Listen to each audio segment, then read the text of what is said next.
Adlaw nga Domingo karon mga kaigsuunan, petsa 4 sa bulan sa Hulyo tuig 2021.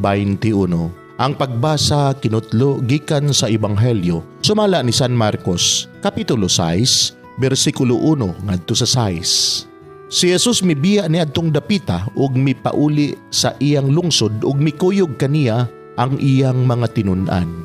Nianang adlawng igpapahulay miadto siya sa sinagoga ug nagtudlo sa mga tao. Daghan ang mga tao didto. Sa ilang pagkadungog kaniya nahibulong silang tanan. Busa nangutana sila.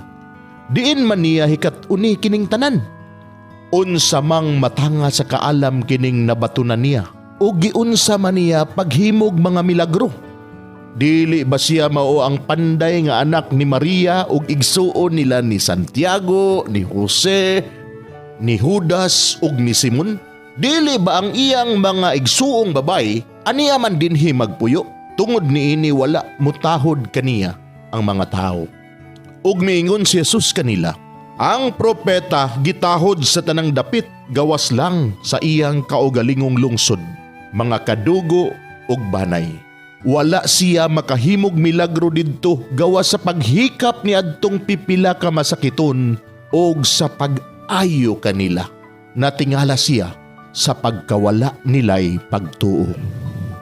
Mga igsuon ang Ebanghelyo sa Ginoo. Daygon ikaw o Kristo.